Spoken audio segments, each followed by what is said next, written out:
আসসালামু আলাইকুম। আশা করি প্রত্যেকে অসংখ্য ভালো আছেন। তো কিভাবে আপনি মেজরের যে টোকেনটা পাইছেন সেটা কিভাবে উইথড্র করবেন এক্সচেঞ্জারে সেটা দেখাই দিব। ঠিক আছে, তো আমি মেজরে চলে যাব। মেজরে যাওয়ার পর এখানে ওপেন করব। ঠিক আছে, ওপেন করার পরে আপনি কোন এক্সচেঞ্জারে ডিপোজিট করতে চাচ্ছেন সেটা আপনি সিলেক্ট করবেন। তার আগে এখান থেকে ক্লাইম রেওয়ার্ড আছে, ঠিক আছে, এখানে ক্লিক করবেন, অথবা এখানে অ্যাড্রপ লেখা আছে এখানে ক্লিক করে দিবেন। এখানে ক্লিক করে দেওয়ার পর আপনি এখান থেকে কতটা কয়টা 7টা অ্যালোকেশন ছিল, সেই 7টা অ্যালোকেশনের ভিতরে কেমন টোকেন পাইছেন সেটা আপনি নিচের দিকে একটু ইন্টারফেস করলে দেখতে পাবেন যে আপনি কত অ্যালোকেশন পাইছেন। ঠিক আছে, তারপরে এখান থেকে আপনি ওকে অপশানে ক্লিক করে দিবেন। তারপর এখান থেকে আপনি এক্সচেঞ্জারটাই থাকবে, কন্টিনিউ অপশানে একটা ক্লিক করে দিবেন।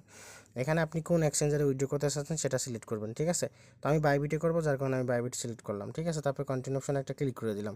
তারপর এখান থেকে আপনি আই হ্যাভে রিসিভ আই হ্যাভে ক্লিক করে দিলাম। ঠিক আছে, এখানে আপনার দিতে হবে কি বাইবিটের ইউআইডি বা মেজরের যে ডিপোজিট অ্যাড্রেস আছে বাইবিটে সেটা দিতে হবে, মেমো দিতে হবে। ঠিক আছে, আপনি যে এক্সচেঞ্জার দিবেন সেই এক্সচেঞ্জার যেটা যেটা চাবে সেখানে সেটা দিয়ে দিবেন। ঠিক আছে, তো আমি এখন চলে যাব বাইবিটে। ঠিক আছে, তো আমি বাইবিটে চলে আসলাম।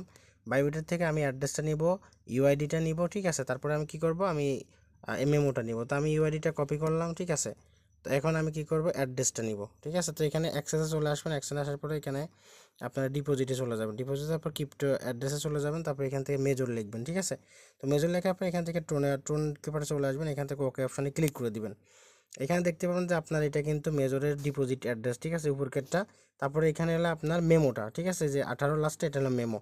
তো এটা নিয়ে কপি করে চলে আসবেন আপনি আপনার মেজরে। ঠিক আছে, তো মেজরে চলে আসার পর এখান থেকে আবারও ঢুকতে বলবে, তো এখান থেকে আপনি ওইগুলো কপি করে নিয়ে এসে আবারও ঢুকবেন। ঠিক আছে, একবারই সুযোগ পাবেন কন্টিনিউ করার জন্য, বুঝছেন, নাহলে আবার প্রথমে চলে যায় পেজটা, এই আর কি।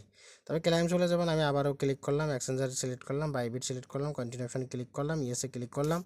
এখানে আমি বাইবিটের ইউআইডিটা দিব। ঠিক আছে, তো আমি বাইবিটের ইউআইডিটা দিলাম, আমি অ্যাড্রেসটা দেব। ঠিক আছে, এখানে ভুলভাল করলে কিন্তু আপনি পেমেন্ট পাবেন না, এটা সাবধানে ভালোভাবে কিন্তু করবেন। ঠিক আছে, তো এখান থেকে আমি আবার একটু দেখে আসি, দেখে আসতেছি, ওয়েট।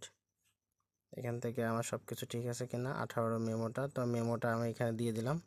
ঠিক আছে, তো মেমোটা আমি দিলাম, এখানে আমার অ্যাড্রেসটা দিলাম, তারপর এখানে আমি ইউআইডিটা দিলাম। ঠিক আছে, তো দেখেন এখানে আমি ইউআইডিটা দিলাম।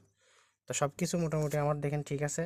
সবাই সুন্দর করে মিলাই নেবেন সব কিছু দেখে শুনে। তারপরে এখানে কি করবেন, সেন্ড অপশনে একটা ক্লিক করে দেবেন। সেন্ড অপশনে ক্লিক করার সাথে সাথে কিন্তু আপনার এটা কিন্তু ডিপোজিটে চলে যাবে। ঠিক আছে, তারপরে আপনি ওরা ওদের মন মতো করে আপনার এখানে ডিপোজিটটা করে দেবে। ঠিক আছে, তো এটা আপডেট আমি অবশ্যই কিন্তু জানাই দেবো। ঠিক আছে, তো এইভাবেই কিন্তু দিতে হয়। তো দেখেন আমি এখানে কন্ট্রিবিউশনে ক্লিক করে আমি সেন্ড অপশনে যদি ক্লিক করে দিই, তাহলে এখানে কিন্তু আমার দেখেন সেন্ড অপশনে ক্লিক করলে এখান দেখেন চেক ইউর ডেটা, বা এখান থেকে কনফার্মেশনে ক্লিক করলে আপনার কিন্তু এখানে চলে যাবে। ঠিক আছে, তো দেখেন আমার ইউআইডিটা ঠিক আছে, ইউআইডি ঠিক আছে, অ্যাড্রেস ঠিক আছে, মেমোটা ঠিক আছে। ঠিক আছে, এইবারে কী করবো, কনফার্ম অপশনে আমি একটা ক্লিক করে দিলাম। ঠিক আছে, তো কনফার্ম অপশনে ক্লিক করে দেওয়ার পর দেখেন আমার কিন্তু প্রসেসিংয়ে চলে গেছে। এটা কিন্তু লিস্টিং হবে দেখেন 28শে নভেম্বর। ঠিক আছে, তো আমি যদি ওকে অপশনে ক্লিক করি তাহলে এখানে কিন্তু আমার কাজটা শেষ। ঠিক আছে, তো দেখেন আমার এখানে দেখেন প্রসেসিংয়ে চলে গেছে 579টা মেজর। ঠিক আছে, এই ছিল বিস্তারিত ভিডিও। আর নেক্সট আপডেট আমি অবশ্যই আমাদের টেলিগ্রাম চ্যানেলে দেবো। লিস্টিং কিন্তু 28শে নভেম্বর। ঠিক আছে, আর অল আপডেট আমাদের টেলিগ্রাম চ্যানেলে পেয়ে যাবেন। ওকে,